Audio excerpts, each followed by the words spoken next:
Andrew Bamante, a former CIA spy, is chatting about Bitcoin tokenization and why digital assets matter. There's also a clip from Eric Trump saying that everything will be tokenized one day.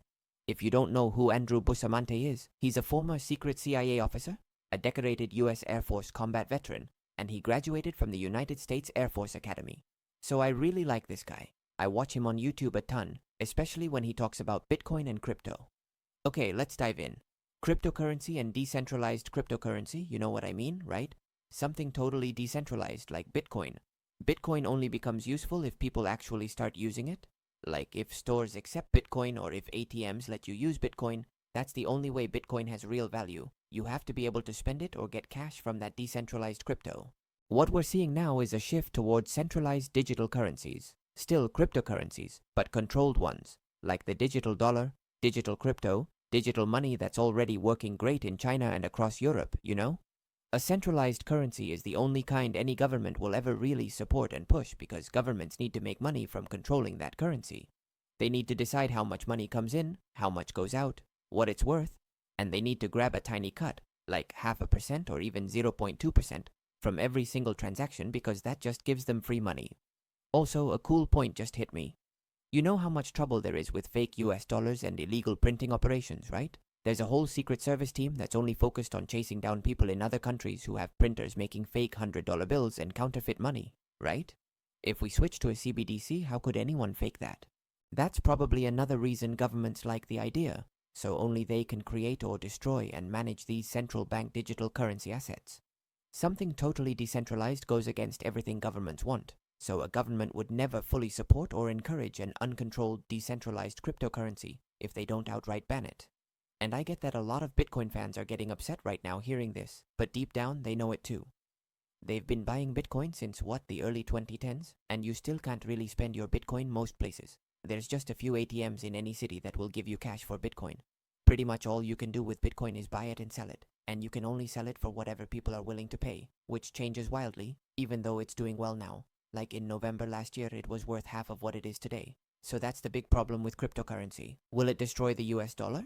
I think digital currency is definitely the future, especially if you connect it to blockchain and make it completely trackable. But will Bitcoin kill the US dollar? The dollar will always be worth more than Bitcoin because it's way more useful. And I already know what people are complaining about right now. How can you say the dollar is more valuable than Bitcoin?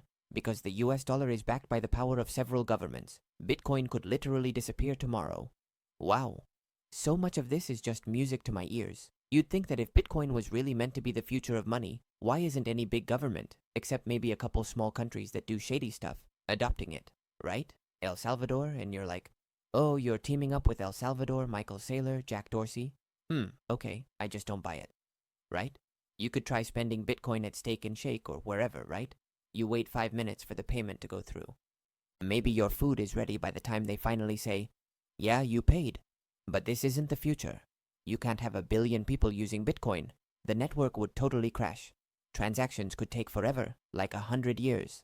Now, you could use the Lightning Network on Bitcoin, but who's really using that big time?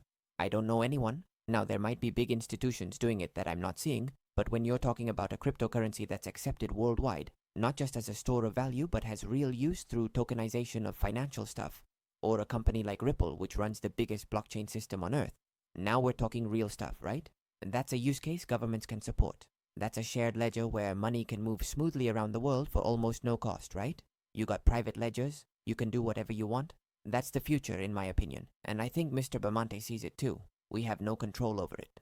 If everybody just decides tomorrow they don't want Bitcoin anymore, the value drops to zero with Bitcoin. I totally get it being like digital gold. Where I see both the funny irony and the harder to guess future is in the altcoins that have real strategy and actual uses. You know, when I look at things like XRP and Solana and HBAR and Ethereum, Cardano, I mean, there's a few of them that huge institutions are thinking about using to replace the SWIFT cross-border payment system, you know? My man knows his stuff. I like this guy. Who is this dude? I really like him. To me, there's this strange irony and kind of worrying view because it makes sense, but only from a big institution angle where the average person doesn't even notice they're using it because it's so smoothly built into the giant banking world and financial systems. And so to me, the second tough part is the faster this gets rolled out, the more likely the top 4 or 5 biggest banks in the country could crash, because of that decentralization part and not being able to make money or control things. Where the irony hits me is this was the whole original point of crypto. Decentralization and cutting out the middleman. You know, me sending money straight to you super fast, phone to phone, without dragging JP Morgan Chase into the deal. But I feel like we're at this weird turning point or edge where it's either gonna slide back down the hill. I mean, it's almost like an avalanche at the top, and it's either gonna get pushed back where it doesn't get fully institutionalized and big finance can still crush it, or they go all in crazy and fully adopt it, and now you're sending money from me to you or the other way using some blockchain or ledger from these altcoins instantly, and we don't even know we're using it because it's just built into the app. But the hard part is how that gets launched, and now it kinda defeats the whole reason Bitcoin was created in the first place. So to me, it's a lot of unknown territory, and I'm not sure which way it's gonna go. Okay, there's a couple things here I want to talk about and clear up. One thing is you're not going to be able to stuff crypto back in the box. Okay, people and big institutions have seen how much money they can save using stablecoins or bridge assets or tokenization of value. Like, this is the future. You have Larry Fink, who's the CEO of the biggest financial company managing assets on the planet, right? Telling you the future of finance is on blockchain, right? You have Jamie Dimon at Chase working with 80 to 100 different blockchain companies. Now, these are different companies doing different things in blockchain, but you have Bank of America, right? You have Citibank, you have every huge financial institution getting how important digital assets are. They try to keep it boxed up. Yes, because they make tens of billions, hundreds of billions of dollars a year letting other banks use their systems to move money. Of course, they don't want that to stop, but they know people will fight back anyway. And if they don't offer these services, other banks will, and they'll die out. I don't think JP Morgan or Bank of America or Citibank are going anywhere soon. They've been around for hundreds of years. In my opinion, they'll keep going. They have way too much money and they're too important to governments all over the world. So I don't think they're disappearing, but I think they get how big this moment is. And plus, you have the Trump team basically saying crypto is here to stay, right? We want to be the crypto capital of the world. This is the golden age coming. It is not going anywhere. Ladies and gentlemen, I do think this was a great chat. I'm glad I played the clip live with you so I could share my random thoughts. And here is Eric Trump talking about how everything will be tokenized. This is a solid clip, man. It's a good one. I was thinking while watching it that maybe the leather chairs weren't the best pick for the interview, because every time someone moved you could hear the squeak on the mic, but my mind was stuck on that.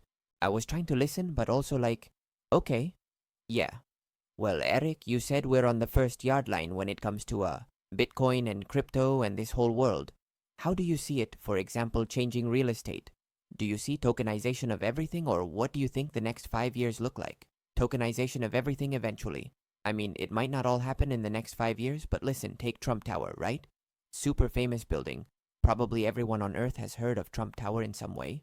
You know, why is it that if I want to finance this building, why if I want to get a loan, I can probably only go to 7 different banks that are big enough to handle a project like this? Why can't I go out to tens of millions of people around the world who love Trump, love our name, and offer it to them and say, listen, you know, we're putting $500 million of financing on Trump Tower. Who wants in? You raise the money and guess what? All these people, this awesome group of fans, each get a small share, a couple shares, a couple tokens of Trump Tower.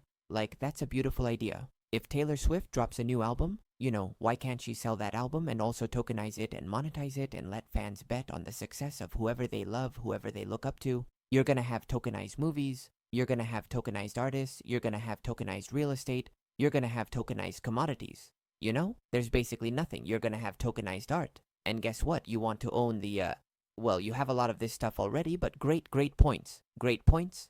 The greatest painting, ever. Guess what?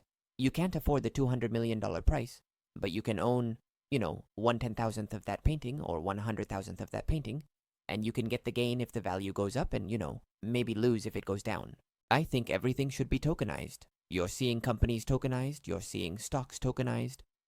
It's coming and it's right around the corner. It will give regular people access to stuff they could never get into before. Certain financial markets and asset types for the first time. Once again, giving financial freedom that just isn't there right now. I love that the president's son actually gets it, right? This is rare. Usually when a powerful politician has a family member talking, sometimes they're kinda clueless. They don't really know the topic. Eric Trump seems sharp on crypto, and it's cool to see making things fairer, giving access to people who are underbanked or don't even have a bank account, letting them get loans, right? Send money to friends and family cheaply without paying those crazy high fees. This is all the real usefulness we're excited about when we talk crypto going mainstream. Now, I thought this was interesting. E-Trade from Morgan Stanley will offer crypto services and let customers hold digital assets themselves. Wow. This is what we've been talking about for years on this channel, and it's finally happening. Let's go. Something that Robinhood has already been doing. So Morgan Stanley isn't super late, but at least jumping in now. Yeah, I think it's a sign of friendlier rules for banks. It might be one of the first big moves where you see a bank teaming up with a crypto trading company to give customers access. It's true that places like Robinhood had it before with fintech, but you might see more of this in the new rules. Is the risk factors here? I mean, we know this stuff can swing wildly. We know it has been crazy in the past. We have no idea what it'll do in the future. But what's the risk for an old school company, a solid company like this, offering it to clients? Sure. I mean, they offer all kinds of products to clients. So, I guess, at some point, the client needs to know the risks too, and if they have a financial advisor, probably the advisor will talk to them about it. But it sounds like on E-Trade, it's kinda like Robinhood, where you're placing bets yourself and making choices on your own most of the time, something that Robinhood has. Alright, a lot of exciting stuff going on here with this, guys. I'll wrap it up there. I thought this was a fun and great interview to watch live with you guys. Let me know what you think. If you want more stuff like this, kinda reacting to, popular, what would you call these? Podcasters, let me know. Love doing it. Had a blast here. Alright guys, have a good week ahead. Aloha. Nothing in this video should be taken as financial advice. This is for entertainment purposes only. I am not a financial advisor. Please seek financial advice if you need it. Let's get back to the video.